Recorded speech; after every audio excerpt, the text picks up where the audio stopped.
안녕하세요. 크루투데이 지영쌤입니다. 제가 오늘은 제목에서도 보셨듯이 롤플레잉 질문에 대해서 한번 간략하게 말씀을 드려보도록 하겠습니다. 저는 매번 기출문제를 분석을 해서 수업을 진행을 하는데 이번 주는 임원 면접에 대한 수업들이 있었습니다.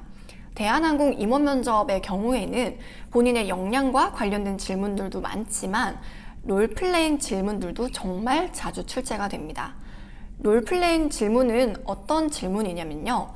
여러분들이 실제 승무원이라면 어떻게 서비스를 제공을 할지 하나의 역할극이라고 생각을 하시면 될 것 같은데요.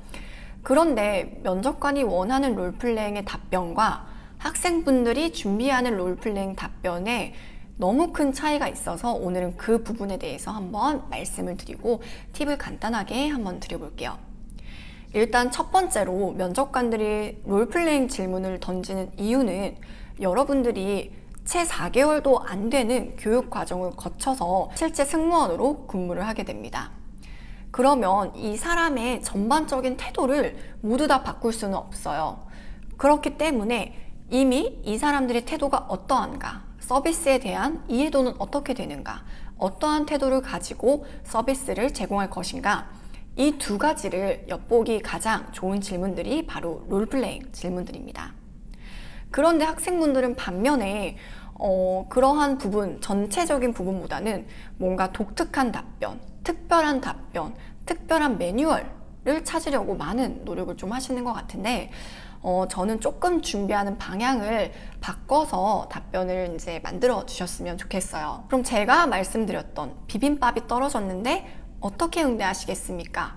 이러한 질문에서 여러분들이 비빔밥을 대체할 특별한 음식을 찾는 게 중요한 게 아니라 이 전반적인 상황에서 여러분들은 어떠한 자세로 서비스를 제공을 할 것이며 그 불만 승객 혹은 이제 불만을 나타낼 수 있는 승객분께 어떠한 태도로 계속해서 비행을 할 것인지 이 부분이 더욱 중요하다고 생각을 해주시면 가장 좋을 것 같습니다. 실제로도 비빔밥이 부족해서 제공을 못 해드리는 경우가 정말 많습니다. 이게 손님이 300분이 계시다고 해서 비빔밥 300개, 소고기 300개, 생선 300개 이렇게 탑재가 되는 게 아니다 보니까 늘 승무원들은 그런 상황에서 어떻게 대처를 해야 하는지 미리 숙지를 하고 있어야 되는데요. 사실 이제 식사가 모자른 경우에는 대체할 수 있는 게 한정이 되어 있습니다. 그런데 그 이후에 본인은 어떠한 자세로 그 승객을 응대하는가 이런 부분들이 더욱 중요하다고 생각을 하시면 될 것 같습니다. 그럼 우리 한번 생각해 볼게요. 일단 첫 번째로는 손님이 비빔밥을 드시고 싶어 하는데 비빔밥이 없었습니다. 그럼 그때 여러분들은 기분이 어떨 것 같아요? 입장을 바꿔서 한번 생각을 해보면 정말 아쉬운 마음이 클 것 같아요. 물론 뭐 비빔밥이 뭐 맛있다고는 하지만 그게 뭐 전부는 아니지만 그래도 기대를 하고 온 여행에서 일단은 조금 실망을 하시지 않았을까 저는 생각을 합니다.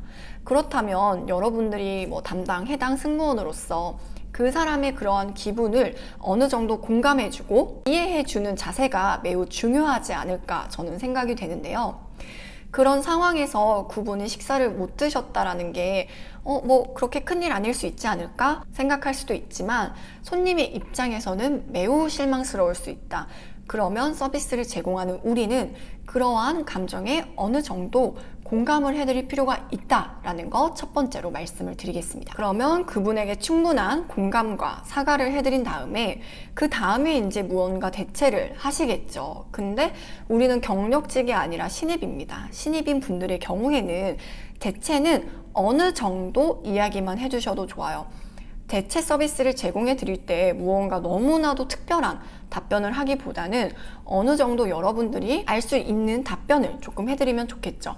보통 라인에서는 비빔밥을 원하시는 분들이 식사를 못 하실 경우에는 비슷한 밥이 있는 메뉴를 추천을 해드리거나 아니면 양식을 드리되 장거리 노선의 경우에는 컵라면 등이 제공이 되기 때문에 그렇게 제공이 가능하다라는 걸 알려드리고 그분이 추가로 뭐 다른 뭐 간식이나 필요하신 게 있다라고 말씀을 드리면 최대한 그분의 요구사항에 맞추어서 제공을 해드립니다.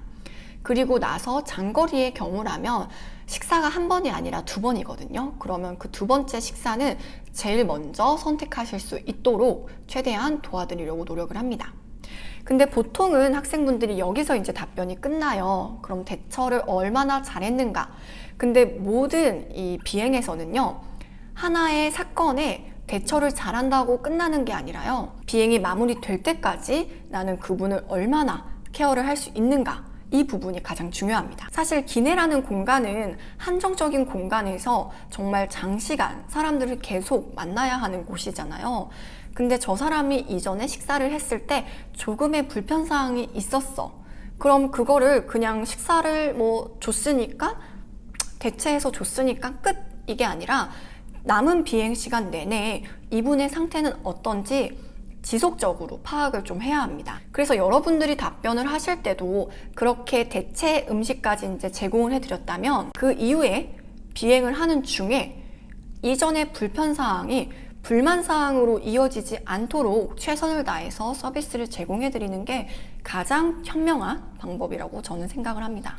그래서 이걸 여러분들이 답변을 만드시게 된다면 일단 전반적인 상황에 대한 이해와 승객에 대한 공감과 사과를 해드리고 어느 정도의 대처를 한 다음에 그 다음에 비행이 끝날 때까지 나는 불편함을 느꼈던 승객이 불만 승객이 되지 않도록 최선을 다하겠다라는 것을 어필을 해주시면 가장 좋은 답변이 되실 것 같습니다. 사실 면접관님들도 여러분들이 대처 방법을 너무 독특하게 해버리면 저런 내용은 어떻게 알게 됐지? 하고 궁금증이 더 생겨서 거기에 대한 답변을 계속 하실 거예요.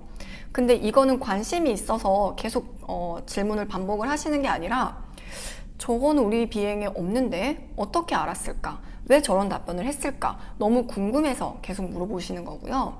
그래서 여러분들은 이런 롤플레잉 질문들을 만났을 때 너무 대처 방법에 집중하시기보다는 전반적인 상황을 이해하고 내가 하나의 사건을 마무리했을 때 그 이후에는 어떠한 태도로 그 승객을 응대를 할지를 조금 더 중요하게 생각을 하셔서 답변을 해주시면 아주 좋은 답변이 될 것 같습니다. 그래서 여러분 8월도 벌써 일주일이 지났는데요.